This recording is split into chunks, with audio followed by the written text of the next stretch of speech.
What's up guys and welcome back. Today we're going to be doing another book review. This one is going to be Stephen King's first short stories compilation called Night Shift. Now this was first released in 1978 I believe, has about 488 pages I think, and it consists of 20 short stories. So I'm going to be making 4 videos, each consisting of 5 stories. So this is going to be part 1 and I'm going to be talking about the first 5 stories of Night Shift. So the first story in this collection is Jerusalem's Lot. This is actually a prequel to Salem's Lot, one of Stephen King's first novels about vampires living in the town of Salem's Lot and taking over the entire town. Now this one is actually set, I think it's hundreds of years before, and it takes place in a small town called Chapelwaite, or that actually might be the house, which the characters Charles Boone, or Bones, and his assistant, I can't quite remember the name of the assistant, they move into this house that Boone, or Bones, has just inherited.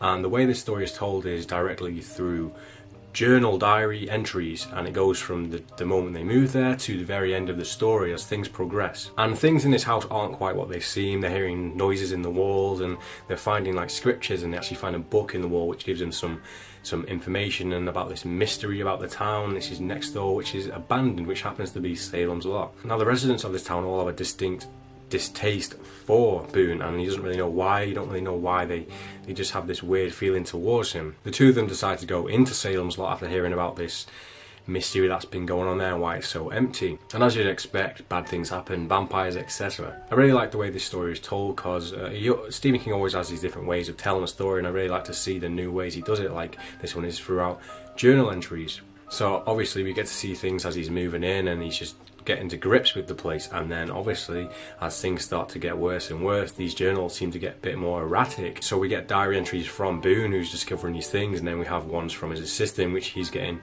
more and more worried about Boone and these discoveries. So he does get a little bit of variety of what's happening and who's telling the stories, and we also get replies as well from the people he's sending the letters to.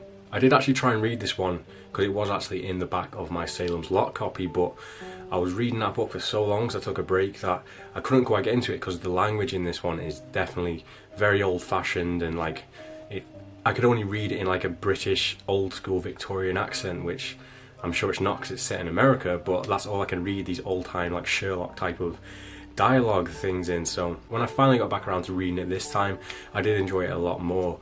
The best thing about this one is definitely like the atmosphere that it sets up, and just the looks and the descriptions of these places. With it being set in this old era, I definitely get a feel of like a Bram Stoker or a H.P. Lovecraft, with the way King crafts these like Gothic cathedrals that have been abandoned for so many years, and just the town and the townsfolk. So that is definitely what this book has got going for it, is the atmosphere and the feel of like a Bram Stoker's Dracula, or this Eldritch H.P. Lovecraft Cthulhu type of look. It did feel a little bit drawn out. It could have been a lot shorter, I think. As far as connective tissue to Salem's Lot, there is some, but it doesn't really go into too much detail. So some of the characters could actually be associated with, say, the vampire barber, but you never really get a confirmation or answer to where Barlow came from, or where the vampires originated from, or if they just moved to Salem's Lot. As you know in the book, they kind of picture Salem's Lot as this evil place which attracts evil, so you never know if the vampires have just travelled to there or if they originate from there. You never really get an answer to that. I really like the climax of Jerusalem's Lot. It went very like monster movie creature feature, which I wish is something that would connect to Salem's Lot, or if we wish we would have got some more of that in Salem's Lot, but it seems like it was just the one-off sort of like one-shot story part, which doesn't really connect to Salem's Lot. But overall I did enjoy the story. It's just a lot to take in with you trying to adapt to the language and the dialogue. Okay, story number 2 is Graveyard Shift. Now this is about a young guy. I think he's supposed to be a traveller. I can't remember the names. I'm really bad at remembering names of stories when there's multiple stories. But he is working in this, like, I think it's a mill, and there's just rats everywhere, and he's looking for more hours, more work, and his boss is a bit of a dick. And he tells him he can do some extra shifts on the weekends to help go into the basement to clear out the rat problem.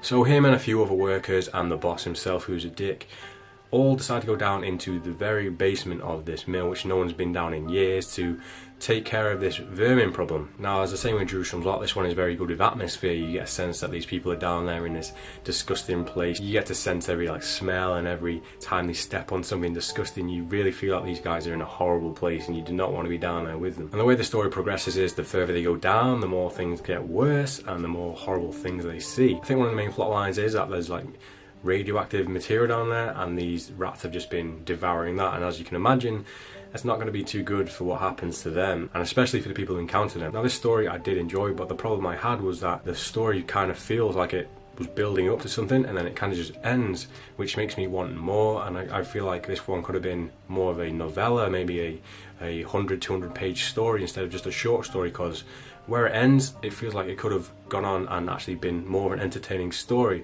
But overall, for what we got, I suppose it was quite fun, and it had a lot of cool like creatures, and obviously with radioactive material and rats, you're not going to be seeing something very pretty down there, and they do a good job of describing what's down there. Overall, I did enjoy the story. I just felt like it could have gone a bit longer, or they could have added some more elements into the final conclusion to make it more satisfying. Story 3 is called Night Shift. Now, this one is all about a group of people who are on the beach, and the way the story starts out was with a description of them like burning a corpse and throwing it into the sea, or just getting rid of this body. And you don't really know why they killed someone, you don't know where this is set or when it's set or what's been happening. So the fact that these people are all having fun on the beach after killing someone or just getting rid of this body, you just don't know what's happening. You don't know if this is like, if these people are evil, if this is just a part of life in whatever setting's happening here. You don't really get a clue of what's going on until you progress through the story. Now, that's one of the good elements of Night Shift, is you don't really know what to expect, you don't really know what's actually happening. I won't go into too much spoilers here, but I haven't actually read The Stand, but I believe this is somehow connected to The Stand with the way that there is the virus, and it's sort of like a post-apocalyptic setting, so I believe it's set around the same time as The Stand in the same universe. Obviously, with me not reading The Stand, and I'm guessing the people who read this when it came out, it would have been its own story, but I assume if you would have read The Stand, this one would be a lot more satisfying, because you know it's set in the world, you know the rules of what's happening in The Stand. But then again, at the same time, if you don't know what's happening, that is kind of the positive thing about the story, is that it's unwinding without you knowing, so you have to kind of like put the pieces together yourself about why this is happening and what are the reasoning behind these people doing this thing. But overall, that's my thoughts on Night Shift. Book 4 is I Am the Doorway. This one was very interesting to me, the way it starts out. Basically, this is about a old man, and he's sat on his porch all the time looking out, I think it's crop fields or something, or it might be the beach, I can't remember. He has all bandages on his hands, and he's injured and he can't walk, I think he's in a wheelchair. And someone comes and talks to him, and he's telling him a story about when he went to space, basically. So this is kind of like a space exploration story, as well as a horror on Earth and what's happening. So this one took me by surprise, because when it starts out, it's a guy just sat on his porch, but then we actually go to different planets and hear about this exploration mission and what went wrong, and obviously we find out what's actually happened to him, why he's in this wheelchair. So I did enjoy the way the story of this one unraveled. The atmosphere was very good in this one, especially towards the end of the story. There's one part particular where the characters are on like a beach with a thunderstorm happening, and just the way it was like described to me, I really felt like I was in this scene with like the lightning striking as the shores, or just the tides coming in, and whatever's happening. I can't really go into it without spoiling anything, but I did really enjoy this one, and it gave me just like a description of a planet we've never really spoken about. Most of the times when it's like a grounded story, we talk about Mars or the moon, and this one I believe takes place in around Venus, so you get a description of Venus and what's on there and what happened on the mission. So I thought that was very interesting to learn about Venus. So yeah, I did really enjoy this one. This one was probably one of the better ones in this 5-book series of what I'm talking about today, so I really enjoyed that one. The 5th and final story of this video is going to be The Mangler. This one has actually been adapted into a film as well. I've not seen it. I was going to watch it, but I decided it didn't look very good. So I enjoyed the story of The Mangler, and the main premise is it's about a laundrette where there's this machine, I think it's an ironing press, one of those huge industrial ones, and one day it decides to suck some woman into it and just crush her to pieces, and she has to be taken out in a basket. She's so squashed, and the police go to investigate what happened, and they can't fathom how this had happened because of safety bars, and how do you get into such a small machine, your entire body. Something like supernatural seems to be going on, or something is not right about how this has gone down, because obviously a woman just can't go past the safety bar and be killed by a machine without all these safety procedures in order. Some of the more popular stories of Stephen King are to do with like pieces of machinery or cars which become possessed, and this is essentially what the story of this is. It's as ridiculous as it seems. This is about a ironing machine which is possessed and wants to kill people. So it sounds ridiculous, it is ridiculous, but I really enjoyed this one. I think this is my favourite one out of the 5 I'd read so far. Part of what made this one so good was the characters. The character, I think his name is Hunton, and his friend and professor Jackson.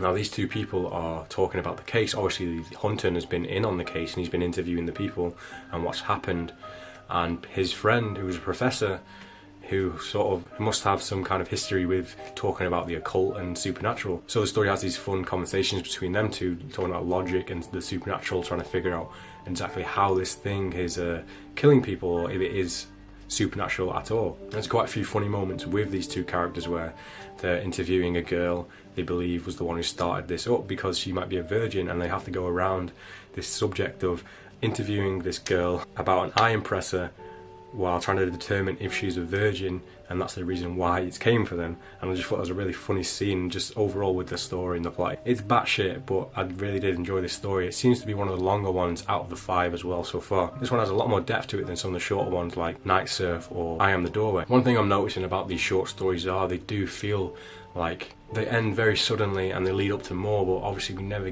get more unless it's in a film adaptation, which from what I've seen, the film adaptations never live up to the hype anyway, so they all seem to end on like a cliffhanger ending. And this one wasn't too bad of a cliffhanger ending. I just wish we could have got more of the characters and more of maybe a final conclusion between the characters and the machine presser, because the way it ends, it leaves it up for anything to happen. It could end in like an apocalypse of an iron pressing machine, which is something to think about, but I kind of want some conclusion to that. So that's been my review of the first 5 stories of Night Shift. I hope you've enjoyed it. If you've read these stories, then let me know what your thoughts are. Let me know what your favourite of this 5-book series is, or if you've read the entire of Night Shift, which I'm assuming you have if you've read the first 5, then let me know which is your favourite short story of the entire 20, and let me know why, without spoilers of course. I've already read the first few of the next set, so I will be reviewing them as soon as possible, and I hope you've enjoyed this video. If you have any questions about the book, or if you want to tell me something about Night Shift that I might not know, then let me know. Thank you all for watching, and I'll see you guys in the next video.